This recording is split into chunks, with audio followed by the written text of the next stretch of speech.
of my leadership students this year. They were not, I don't know, did either of you watch the workshop that she did with Madrigal Singers last year? I'm not sure. It was I a don't. while ago. Yeah, it And was a also we while weren't in ago. MAD, so I like know, but people were I invited. mean also, but I was always there during like zero period, so it's like quite a possibility. It is possible. Attendance is likely to be a little light this evening, Maura, just so you know, because I inadvertently scheduled this during our finals week because we moved up our finals week and I forgot that it was our finals week. But we should have enough here to at least make things exciting. Yeah, cool. I'm down. I'm down with whatever. Great. I'm just turning on my amp. No problem.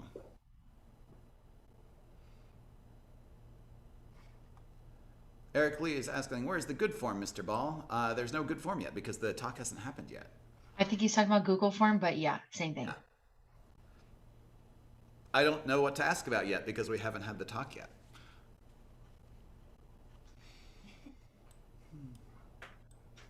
But hey, we all know that the Google form is going to be great. It's going to be good. It's going to be like the pinnacle of Google Forms. Like you just have so much to look forward to. I'm so excited for the experience you're going to have later with the Google Form, Eric.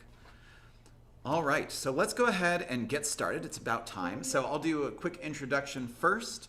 Let's see. So my name is Andy Ball. If you don't know me by now, that's who I am. I'm Andy Ball. I'm the director of vocal music here at Corona Del Mar High School and Middle School. And this is the seventh and final speaker in the fall semester of our speaker series, the Finding Our Voice speaker series. The goal of the Finding Our Voice speaker series is to spur conversations about inclusion in the vocal music world. As far as upcoming events, it's at the end of the semester, so we don't have any more this year. But thank you to everybody who's tuned into our concerts and our FOV talks this past semester. If you missed any of them, they're all available on our YouTube channel. Just search for CDM Vocal Music. And we do hope that you'll be joining us for our second semester of FOV talks. In order to accommodate our changing schedules, we'll only be having one per month starting next semester. But our next speaker is Dr. Joshua Palkey from Cal State Long Beach, who will be speaking about transgender singers and how to support them. That talk is scheduled for January 12th at 6 o'clock p.m. and I hope you'll be able to join us. Also, if you feel moved to donate to our program, the link is in the description of the video if you happen to be joining us on YouTube. And thank you to everybody who has already donated. And if you have questions, we do have members of our leadership team monitoring both the chat in the webinar and here on Zoom, and also the discussions happening on our live stream on YouTube. So even if you're not a member of the CDM Vocal Music family, you are welcome to bring questions to our speakers. Also, if you would like to ask your question out loud, you should have the option to raise your hand and we'll be able to turn on your microphone if you're here in Zoom with us. Do be aware that the YouTube stream runs about 30 seconds behind what all of us here are seeing. So if you've got a thought to contribute, make sure you get it in quickly. Now, I would like to welcome our guest this evening. Moira Smiley is a singer-composer who creates and performs new works for voices. A musical polyglot and a vocal shapeshifter, her voice and composing are heard on feature films, BBC and PBS television programs, NPR, and on more than 60 albums. She accompanies herself with banjo, accordion, piano, and percussive movement, and in addition to her own group, Moira Smiley and Voco, Moira has toured with several other artists, including the Tune-Yards, Solus, the Lomax Project, and Billy Childs' Laura Nero Reimagined. I hope I said all those names right. You did. That's perfect. Hooray! As a Very composer, impressive. Moira Smiley is known worldwide for choral arrangements like Bring Me Little Water, Sylvie, and originals like Stand in the River and How Can I Cry. We have been delighted to perform a number of her works here at CDM, including the aforementioned Bring Me Little Water, Sylvie, and two of her original compositions, A Man Was Born and Sing About It. Madrigal Singers had the great joy of working with Moira in person last February, and we are thrilled to have her back again to talk about her work. Moira Smiley, thanks so much for being here. Thank you. Thank you, Andy Ball, for making this amazing introduction and making this series happen. I want to do I forgot to do a quick sound check. Are you hearing me through this microphone? Yes, we are. Good. Okay. I just wanted to make sure.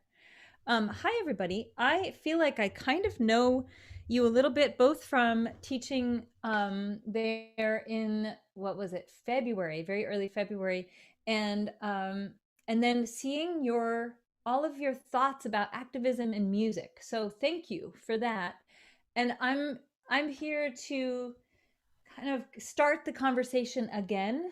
And I'm coming in to you from Vermont. I lived in Southern California for, what was it, almost 16 years, and I miss it. But I also enjoy being in Vermont. I got to ski the other day. And normally at this time, I am entirely on the road. Actually, throughout the year, I'm usually on tour. So this year, for me, the biggest difference, I know you have had a million differences, is being in one place, and that is in Vermont. So I've had actually everything feels different to me. When I think about activism and music, I think about being out there in the world, experiencing something so that I can inquire and speak, from some experience, and so being at home more makes me feel like I have a harder time accessing that like physical experience of being in a refugee camp, or talking with a political activist who just came back from a really scarring experience at a rally, or things like this, where I'm right up in the physical place of justice happening or injustice happening. So I'm going to start out this talk by singing a song called Refugee. And I'm going to first play it live, and then I'll play a video of it. And then I'm going to talk about my new album with 4 other singers that I'm really excited about, and play you little clips of the music videos that are coming with that album. So here's Refugee. I went back and forth between Europe and England a lot of times, and you have to take a ferry, and it goes between the cliffs of Dover and Calais. And in Calais, which is the closest point from France to England, there grew a camp, an unofficial refugee camp. And I went by it time and time again in my tours.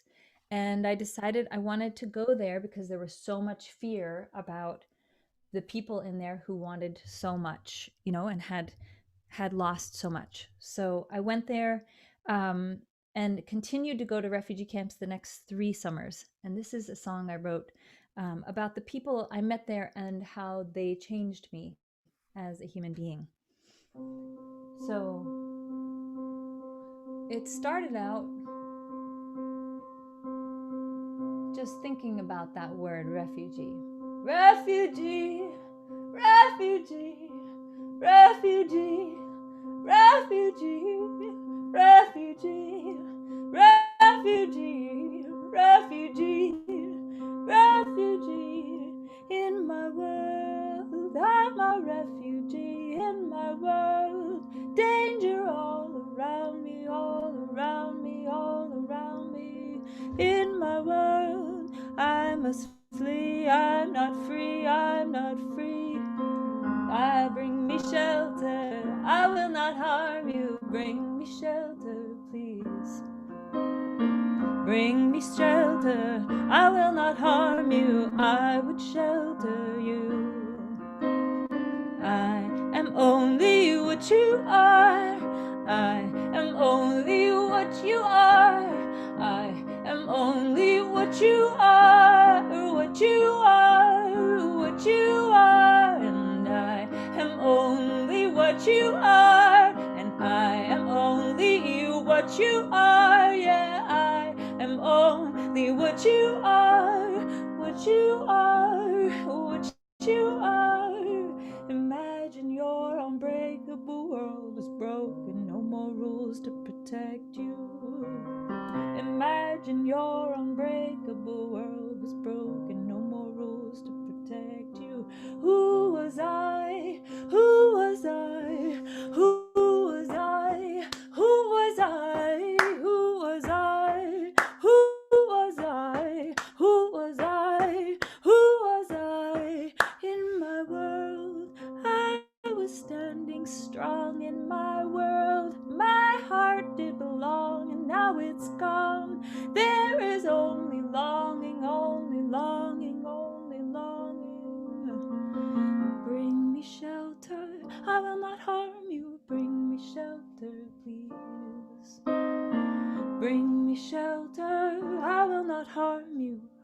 would shelter you.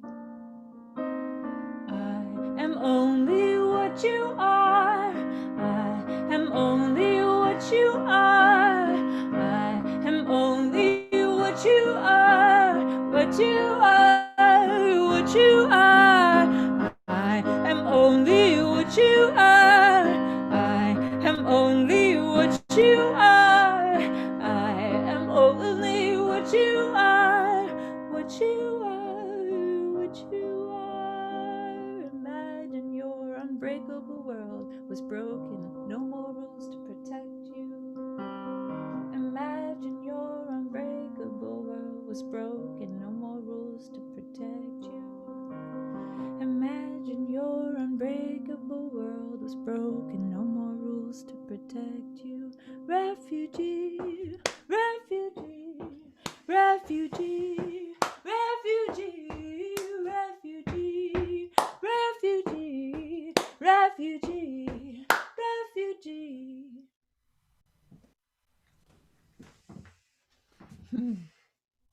Lovely. Thank you. Thank you guys. I'm gonna get it so that I can see. I can't see. That's right. I can only see a few. You just of you. get me tonight, I'm afraid. Yeah.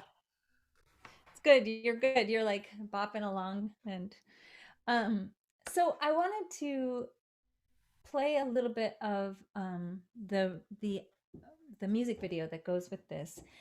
And for me, music videos are funny. I'm an independent artist, and so for me, making a video is another way to try to communicate the idea, but doesn't pay me anything. It just is an investment for me. And so it's purely for the art of it and gives me a chance to collaborate with another human being and another artist. So I'm going to just share you a quick clip, and you guys can check out whatever you want, of the official video for this, which was made with my friend in Los Angeles. His name is Peter Hastings. He, you might know his work from Pinky and the Brain, and he made that up. And then also, some of the Kung Fu Panda stuff was from him. So he knows what he's doing, and it was fun, really fun to make this. And I can tell you what the process was a little bit. But I'm going to leave that till afterwards. So you guys don't know exactly where we filmed this. And yeah. Oh, I forgot to make sure that I can share. I updated it earlier, so you should be able to. Oh, good. Okay, great. Okay. So here we go.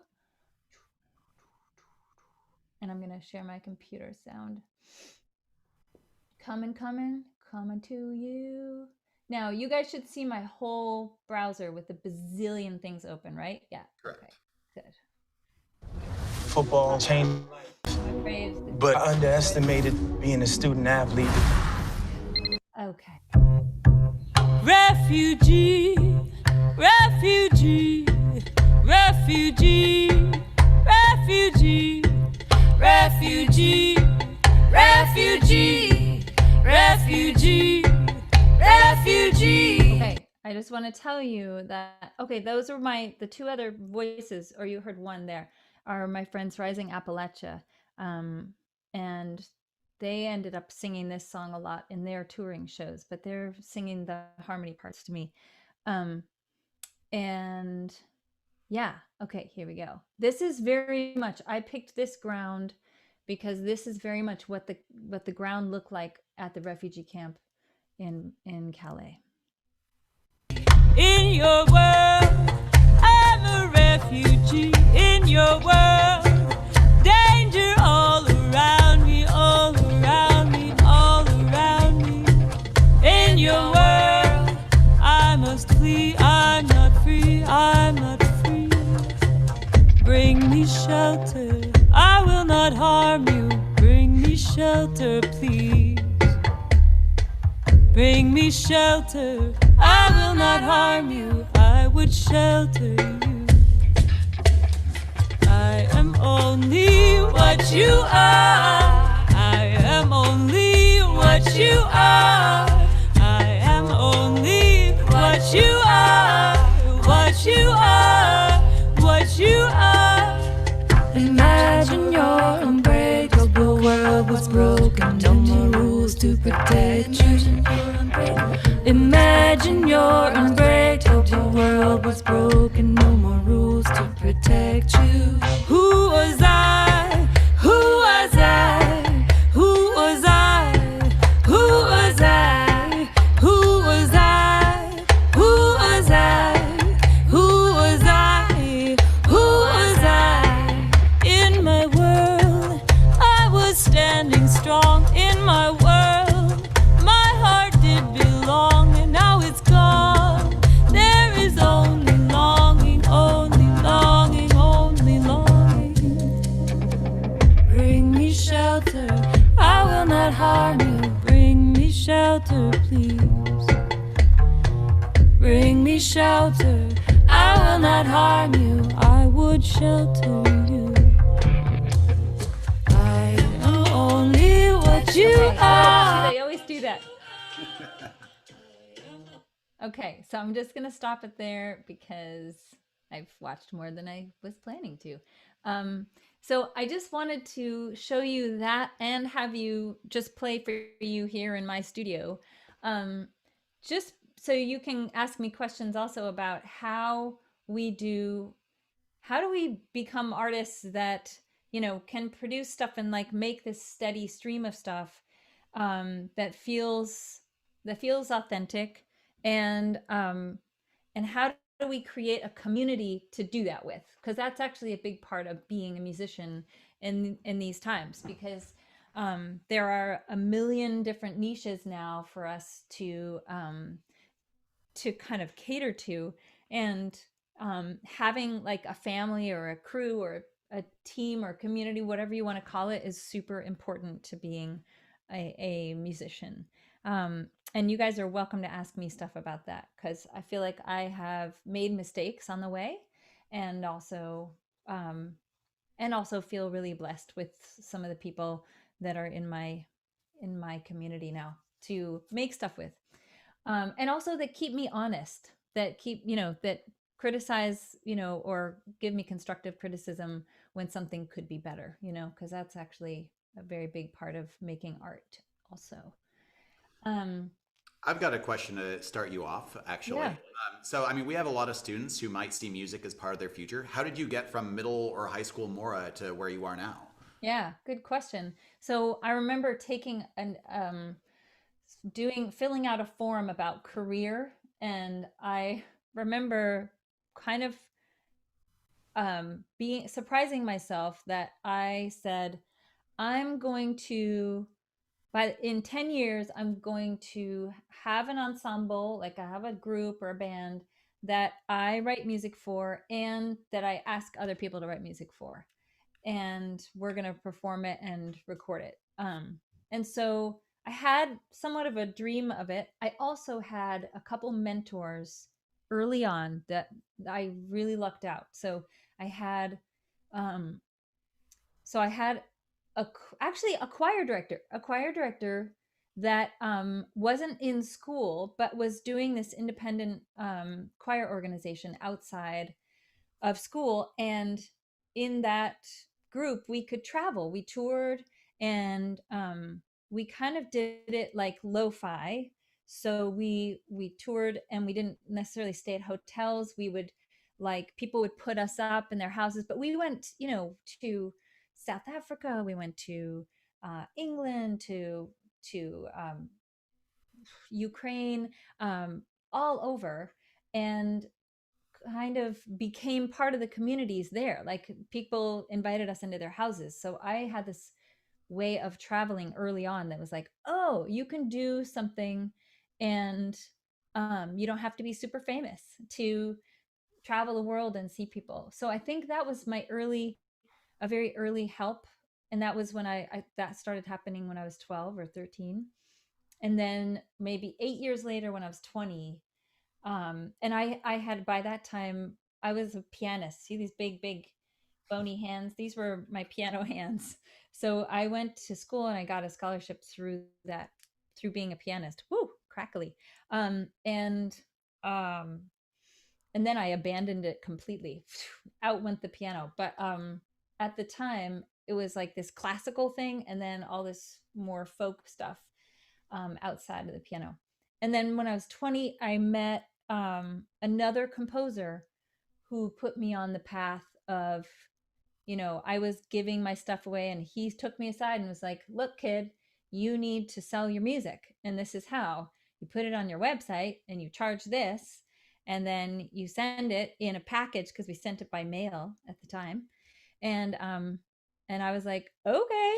And I wouldn't have known any of that if he hadn't just like grabbed me and said, this is how you do it. So those are my two answers. Like experiencing somebody else saying like, you can tour and see the world and do really fun things without being super famous. And here's how you can make some money in like really detail. Yeah. From one of our students, we have the question, what's the hardest part of being a musician in the professional level? I think the hardest thing is that there's not a lot of I'm finding is not a lot of separation between you and your work. So it's hard to ever stop, like both my partner and I are professional musicians and we work like from, 8 a.m, sometimes until 2 a.m, and because we don't really, it's, you don't think of it as work sometimes. But you realize you've never actually stopped to do something fun or, read or, maybe you've exercised, but, that's the hardest thing, is drawing boundaries around your work. Yeah, because you're sort of your own brand in a way. You're your own brand. Yeah, more and more it's like that. I think you guys are coming into a music business that's really what we call balkanized, which means it's got split up into a bazillion little pieces. And so you have to be the king or queen of your own little kingdom and push. And that can be really exhausting. Yeah, you're expected to do it all. So another question, which I know for you is, I'm actually really interested to find this out too, because I don't know the answer. What type of music do you specialize in? And throughout your career, did you change your style of music? Which I don't know is a good question at all. So, well, I mean, so that's a great question. And actually with the Google, with all your answers about like, because I was asking you questions about music activism and what artists, do you admire for their activism? Which artists maybe would you like more activism from? And I would say I grew up with a lot of folk music. So that was like the stuff I didn't even think about. Like I just learned a ton of that without really thinking about it. For a while, my professional work was more in classical music. So in my early 20s, I was doing much more classical gigs. I was mostly singing at that time. And then it kind of changed and I went totally into folk music for that next 5 years. And then I was starting to really burn out and I started working for somebody else. And that was in indie rock or indie pop. And so after that, my style really changed because that world influenced me. And now I feel like I'm two things. Like I'm a composer for some other people or for groups. And then I do my own personal music.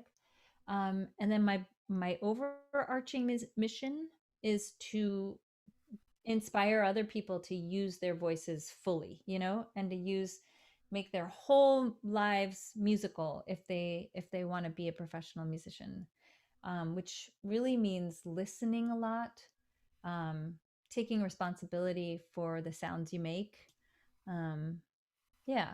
being really thoughtful.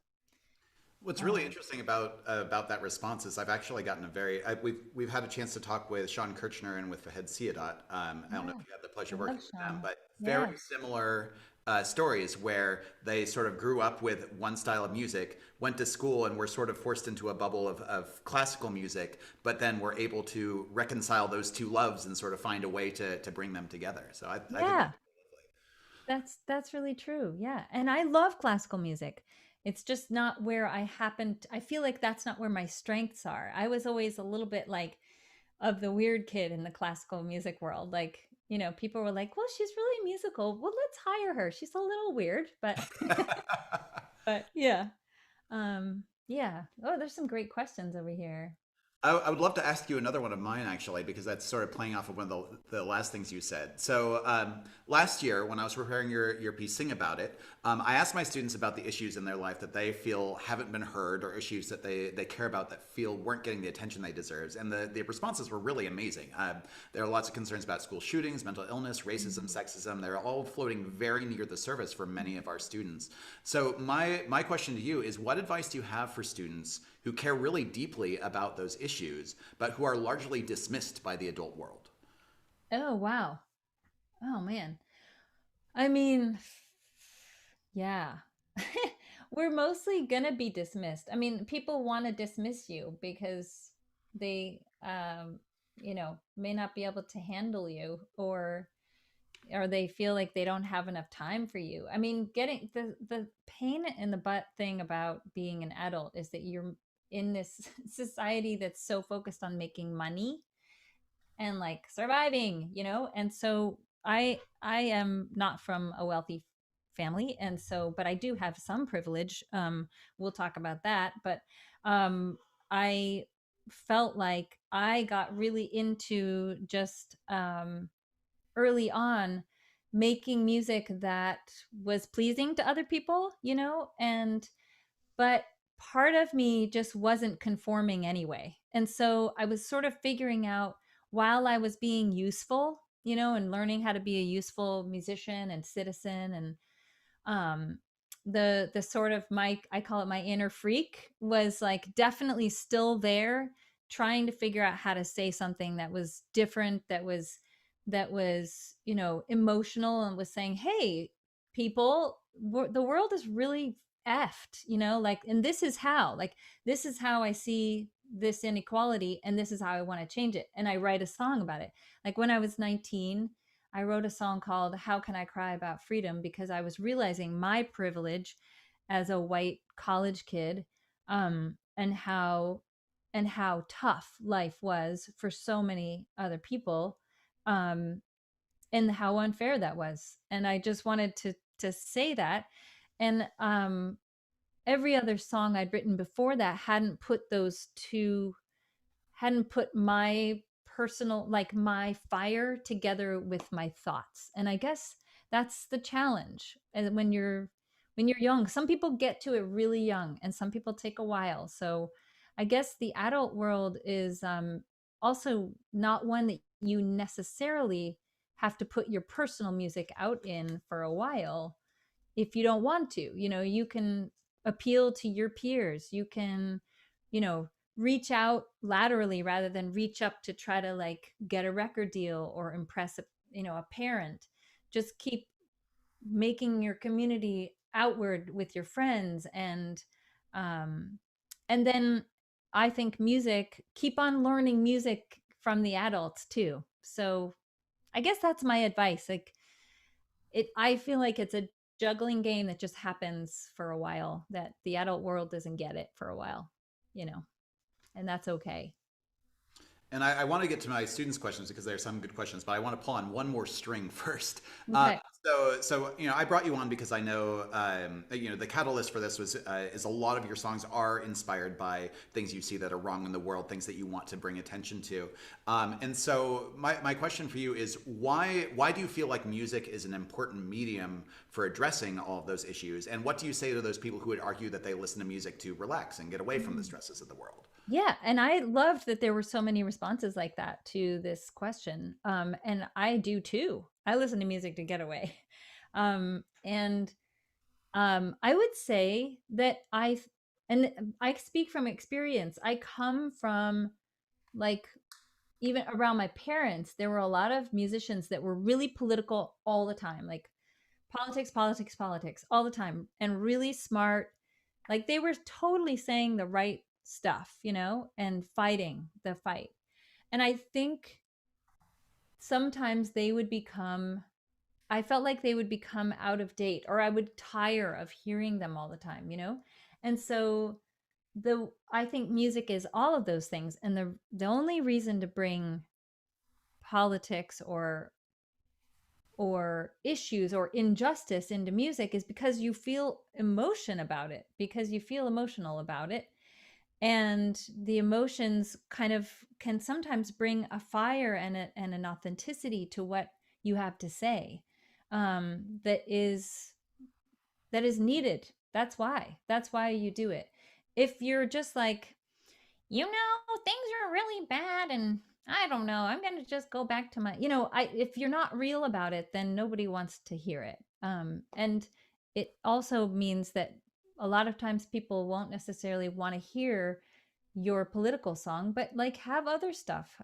Think about how you want to listen to music and produce music that for all of your day, not just the like, the world is crazy part of your day. So a question from Bridget about sort of the music industry, which is something that I actually know not all that much about because I'm sort of stuck in academia. She asked, do you prefer the music industry or culture in this country or in other parts of the world?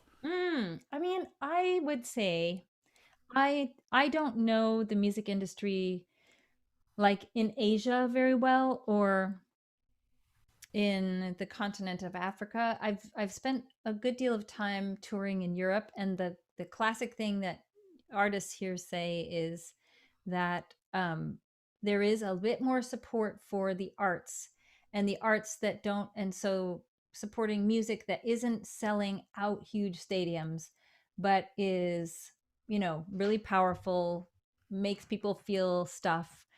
And there's support for that from the government. So that's quite a difference from like current US climate. And Canada is the same. It supports art, and the art can be kind of more challenging or unusual or niche. It doesn't have to be like the blockbuster version of the music or film or dance or whatever. So that is the difference that I see. And so when I'm over in the UK or Europe, sometimes I can do some of the stranger stuff that occurs to me. Like if I'm working out, like for instance, I want to do a retelling of the Greek myth about Narcissus. The guy who looks in the pool and falls in love with his own image, because I feel like we're in that place right now with these phones that we have all the time.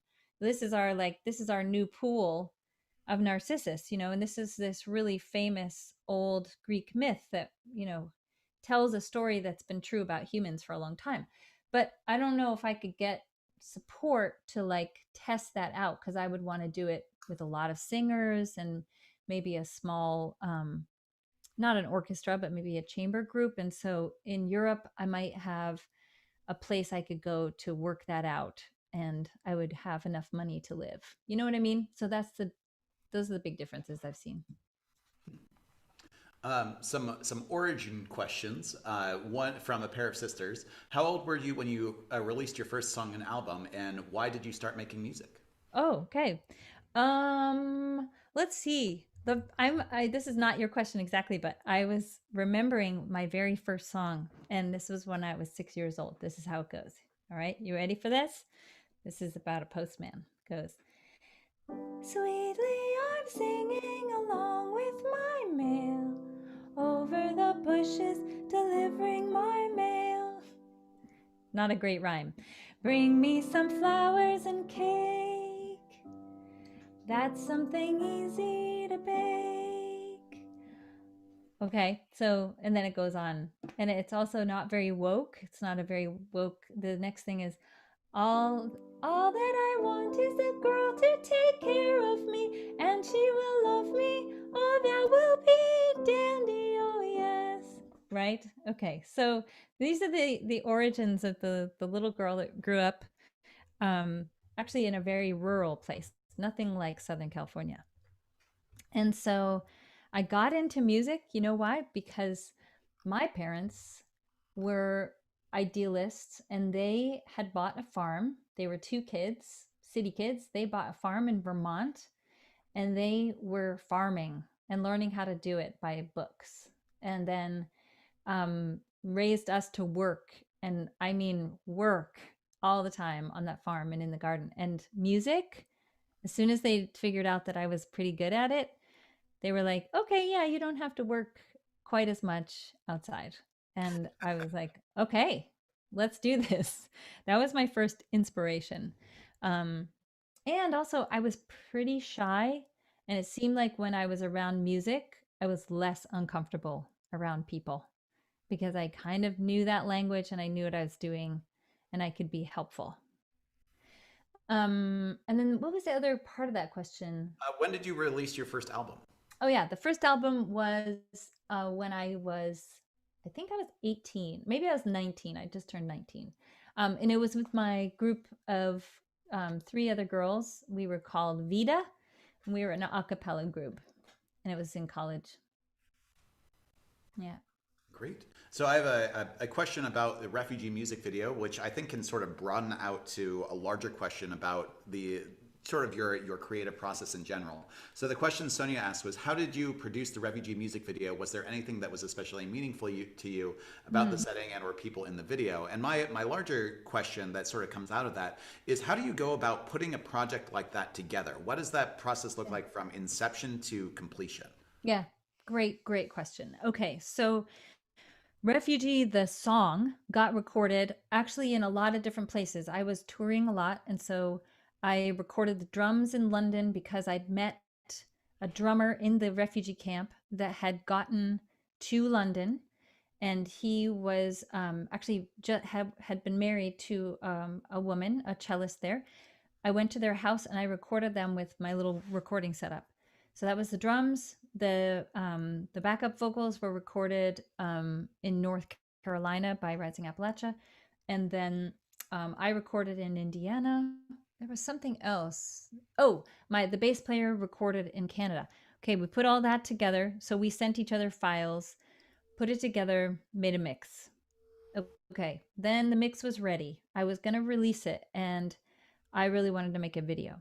And the video came, this does not always happen, but the video became really clear to me in my head. And I basically took a piece of paper and wrote down the verses and the chorus and, you know, the whole thing. I wrote down the lyrics on one side of the paper. I don't know why I'm showing you this, but, and then on the other side, so say these are the lyrics. And on the other side, I wrote basically the shot list. So I wrote, and what our costumes were, because a lot of people in the camp wore sweatshirts and jeans and sneakers, and everybody kind of was in sports clothes.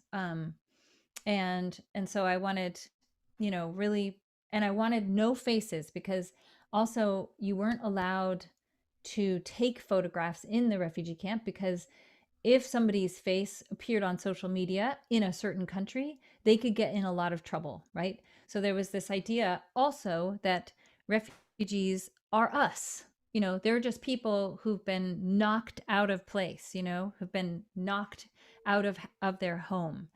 And so in that sheet, I kind of made that very specific shot list. I want running. I want this motion. I described that motion.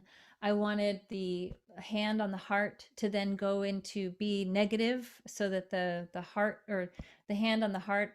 Oh, and I had the hands painted. So there were a lot of details in there. And I showed it to one video maker, a guy that I hadn't met, but and he said, no, I can't do it. I said I had a budget of $1,500. That's not very much, but my friend Peter said, I can do that for you. And then we shot the whole thing in a vacant lot in Hollywood. It's between 2 concrete buildings, and it had been a house that was demolished. And then a week later, there was a new house going up on it. So that was where it was. And Peter and his partner hired the 2 people that you see in the video, because I knew I didn't want to be in that video. This was sort of like very universal language. I knew I wanted it to be black and white. So, and then we made it within an afternoon. We rehearsed some of the moves, you know, and we did a little bit more shooting inside a house with a big light. So some of that stuff where you see them coming towards each other, that's inside where we could control the light a little better. And then Peter edited it, and we went back and forth about that in about 5 or 6 versions, and we were done. And then I paid him, and I paid the actors, and then I was ready to release it. And I asked press. I also hired a publicist, a relatively cheap one, and they got me what's called a premiere on a website, a press website called Folk Radio UK. And they were the ones that put it out first. And then, but really what they were putting out was I had put it on my YouTube channel, and they put a link to it and said, go here, this is good. So that's the whole process. That's great. Lexi Popper asks, have you had to deal with a lot of sexism in your industry? And if so, how did you deal with it? Yeah, definitely. And the more I worked in the levels where there was, okay, so I started out doing much more my own thing, and in classical music, I kind of didn't, I mean, there was definitely sexism, and there were a few conductors that I felt like, wow, they're so mean to women, you know, like, what is their problem, you know? Just really clearly power hungry, you know? And then I just sort of got on with it, and I started doing my own groups. And once I did that, sure, I was dealing with sexism, but I was actually working with a lot of women. And then when I started, I came out and I did my solo show, and I was kind of coming into my own in a new way without other people around me. I was just solo. Then that's when I really encountered a lot of sexism. So, and I think also I was waking up in the last few years when a lot of other women were waking up, like, wow, with the Me Too movement, you know, saying the violence that's sort of like covered over doesn't have to be there. And a lot of more people were saying, like, yeah, I encounter a lot of problematic behavior, a lot. So I definitely was woken up by that movement. As much as some people want to be annoyed by that Me Too movement, there was really a lot of good that came. And I know we can talk about, you know, the, what do you call it? Cancel culture, which is problematic. But it's hard to get people who are in power to stop doing hurtful things, you know, or that are unnecessarily hurtful things. So sometimes it takes you going like, ah, like that. Question from Mac. Did you ever have doubts about where your music career would go that you pushed through and that you overcame? Oh, heck yeah. Yeah. I mean, you have doubts all the time. You just doubt and doubt and doubt. Actually, I wanted to share with you guys a really great quote. Maybe you have seen it, maybe you haven't. But this is by the dancer Martha Graham. And let's see if I can, let's see. I think I can find this. It's like, she's basically saying you will never be satisfied. And she just says it in a beautiful way. And also basically says, yeah, right, there is only one of you in all time. This expression is unique, you. And if you block it, it will never exist through any other medium, and it will be lost. And then she goes on to say, this is relative, I promise you. I'm going to just find the whole quote here. Okay, here it is. There is a vitality, a life force, a quickening that is translated through you into action, and there is only one of you in all time. This expression is unique. If you block it, it will never exist through any other medium and be lost. the world will not have it.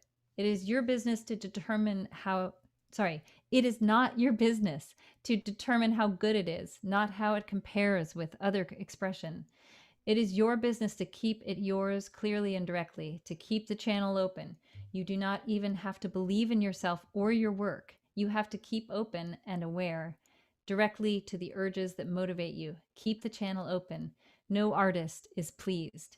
There is no satisfaction whatever at any time. There is only a queer divine dissatisfaction, a blessed unrest that keeps us marching and makes us more alive. I love that. Who was that? Martha Graham, the dancer. That's fantastic. That's a great quote. Yeah.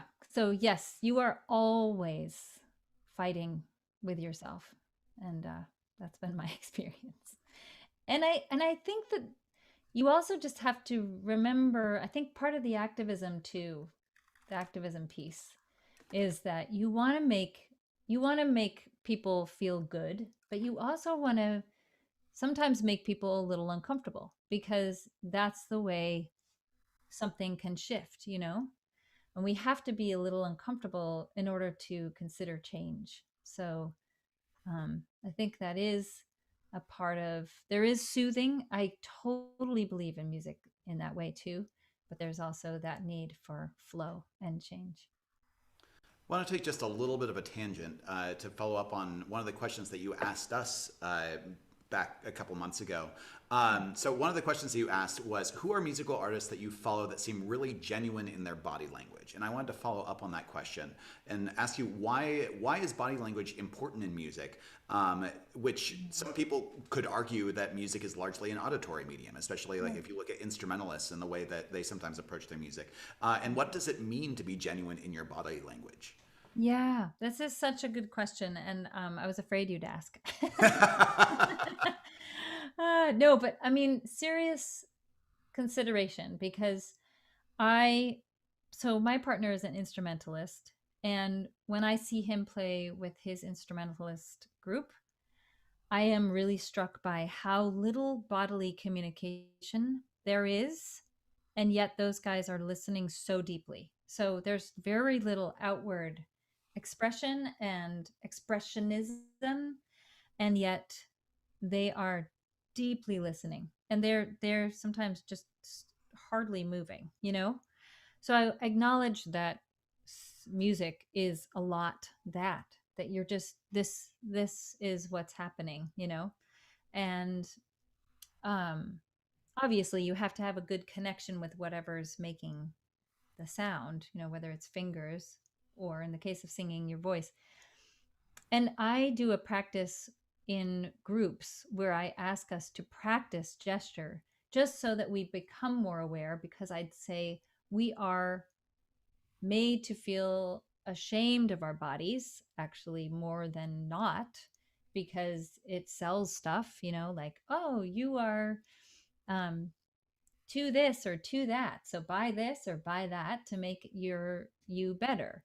And so I feel like we get, and there's a natural shame about, like, a shyness about our bodies. And so I think what to me feels exciting with singers is when a singer figures out, like, oh, my whole body, because there's no distraction, is the instrument, right?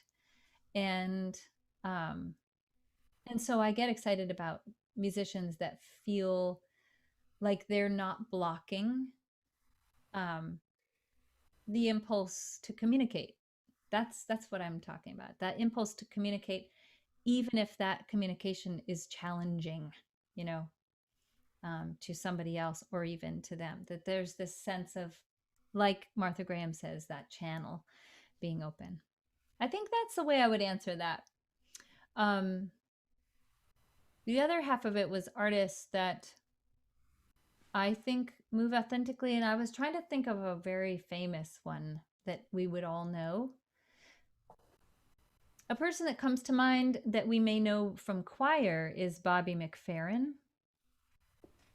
He's very expressive with all of him, and I think that's compelling. but I was into punk music for a while, and that was where I learned that you could be so, that you didn't have to stand up. You could be totally bent over or on the ground. Um, and that your expression, well, with a microphone, could be heard. So I guess I'm just interested in that part of musicality, especially because I work with choirs, and choirs are about being part of a big group. So I'm often saying that's important and that's such good training. But then also remember, okay, train yourself to move and be the music in your own way. So, follow up to that, because I agree with you 100%. This is something that I'm constantly on my students, trying to get them to move more and to connect their voice to their body and things like that. But you're right, and I'm guilty too of being really self-conscious about my body. That I'm a good dancer, but you wouldn't know it because I'm afraid to dance, things like Yeah. that. So what, as a teacher who is trying to inspire my students to connect their voice to their body, what advice can you give to me to help singers and help my singers better connect to their bodies? Or if you were in my situation, what would you do? Okay, well, one exercise that I love to do is what I call the 4 gestures, the 4 gesture practices. One is you practice vivid stillness. And what you do is you practice singing a song, the same song, with these 4 gestures. Vivid stillness, then musical gesture, and then narrative gesture, then emotional gesture. And I know this sounds really like thinky, like really brainy, but how I demonstrate this is there are elements in music that are occurring in our brains all the time. So for instance, if I'm practicing vivid stillness, so if I'm singing Amazing Grace, okay, vivid stillness is actually really hard because you don't want to be stiff. You don't want to be like that, right? So what is vivid stillness? There's a lot of actually practice to be done. Amazing grace, how sweet the sound. Okay, so I'm trying to have my face be really expressive. I'm trying to have my body just be very present. Okay, second one, narrative gesture. In rehearsal, I ask somebody to go, if we're doing narrative gesture, go for it. Really go for all the word painting with your hands and your face and be ridiculous. Okay, so for instance, Amazing grace, how sweet the sound, right? Okay, so being almost to the ridiculous so that you can get used to moving, and then emotional gesture is noticing different impulses from that same song. So it's focusing on emotional moments in that song. Amazing grace, how sweet the sound. Right? Okay. So I'm just noticing different things. Like I'm thinking about emotional. What am I most feeling in those lines of text and music? Okay. And then lastly, musical gesture. Musical gesture is noticing the short and the long, all the things that you see on a page of music. And in fact, your conductor, or Andy, you often are doing musical gesture because you're conducting endings, beginnings, dynamics, short, staccato, long, legato, that kind of thing. So, also line contour. Amazing grace, how sweet the sound that saved a wretch like me. Right? Okay, so a whole different set of things comes from each of those 4 gestures: vivid stillness, narrative gesture, emotional gesture, and musical gesture. So I think about like really playing with it, and and you'll notice like musical gesture might work really well for a group that's like doing I got rhythm, I got music, maybe vocal jazz. Like if everybody's saying like here's how the music goes, here's how my syncopation goes, here's where I'm stopping and here's where I'm starting. And this, and emotional gesture might be better for a pop song that has a lot of really big moments, or um vivid stillness might be perfect for a sacred song.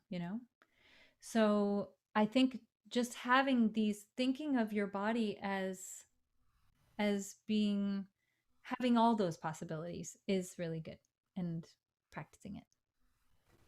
So, follow-up question. What is the difference between genuine body language in music and choreography? Yeah. Well, I think that is a fine line, and different for different people.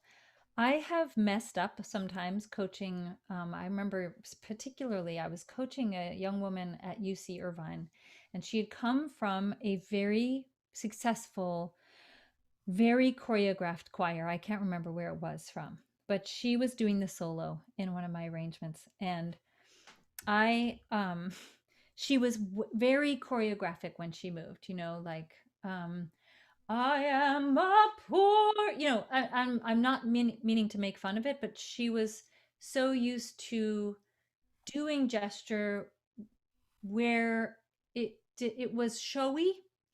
And so I, coming from the world that I come from, was wanting to get more of her, the feeling of not showiness and the feeling of just expressivity, or like that. What is the gesture where you just can't help it? That's sort of the stuff that I end up working with people on. But I have made mistakes because she was totally like, what are you trying to make me do? Because what I tried to make her do was, I said, and this is something that you learn in like Russian physical theater. I said, okay, can you do, because she would walk out, and do, I am a poor wayfaring stranger. And then I would say, okay, but can you do this and pretend that you have a really sore, like your leg is really handicapped, or sore, so you can't really walk, you can't stride around, you have to like kind of drag your your leg. And she found this, she just made that really super dramatic, and it didn't look real at all. And so, yeah, this is a question for singers, especially learning how to move authentically and find yourself in there. It's possible, and I do. For me, it does work to do those four gesture practices to just get out of myself, because also when we're teenagers, we're pretty self-conscious. I mean, and let's be honest, we're self-conscious, as a species. So we just have to do stuff to just like get out of it, and kind of serve the idea rather than serve, our personal agenda for a while. So practicing choreography is not bad. It's just that then you also have to practice what comes out without you trying.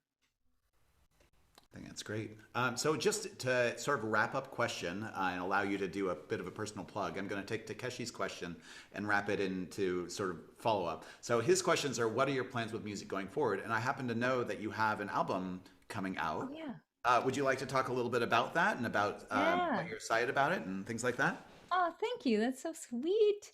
I was thinking maybe I could even just pull it up if I was all fancy like that, but not sure if I am. Um, I have a brand new album with some Long Beach and Canadian artists coming out. And it's called In Our Voices. And it's 12 songs. And actually, we're re-releasing Sing About It. I mean, it's a new um, a new version of Sing About It, similar to what you learned, but different from my album before.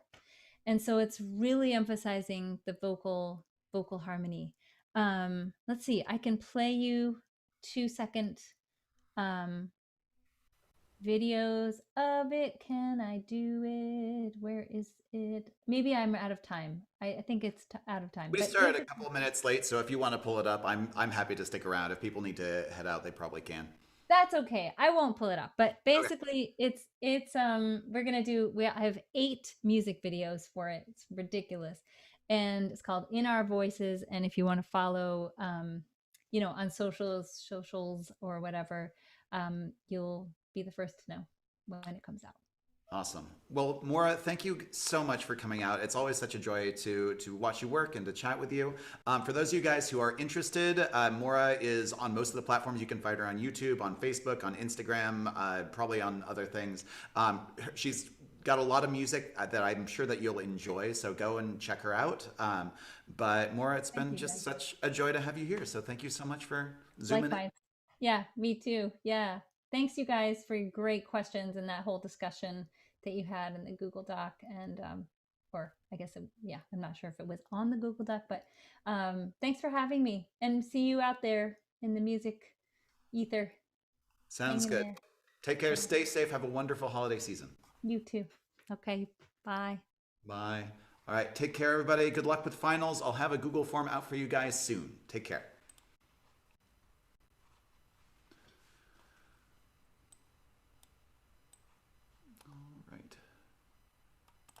That was great. I really enjoyed I it. love her so much. It She's was so good. Oh my god. I actually was like so intrigued by it. It's also just like fun when people sing, you know? Like I was like, you know, like, because I mean, not everyone like. I'm I telling was you, check out her music. Her music is a lot of fun. Like I think you would really enjoy it. So go look her up. She's got some really good stuff out there. Yeah, Skylar, you're good. Thank you. So yeah, I will have a Google form out for you guys either tonight or tomorrow morning. That's going to tie some of this stuff all together. Everybody needs to fill out even if you were here, but I'm really glad that you guys were able to be here and interact with Moira. Yes, you do, Skylar, because it's going to do some end of the year stuff. But I'm really glad you're here. All right. Takeshi, you just shoot me a Schoology question. I'll be happy to answer it. So I can let everybody else go. But yeah, thank you, everybody. Thanks for being here. But we normally don't have to do the forms if we are here, right? Yes, I'm aware. However, Okay, yes. No, I was just making sure that I didn't miss like 6 no, forms. you're good. Just this one, I want people to make connections to previous FOV talks. So this one's a little bit different. This is part of the And final stuff. Oh, no, good. I was just double, you know, you never know what you're missing. Got to be thorough. Got to be on top of it. So it doesn't matter how many times I say it. Just got to keep saying it, and people will get there. All right. Thanks, guys. I'm gonna go ahead and log off. Thanks for your Bye, help. Mr. Ball.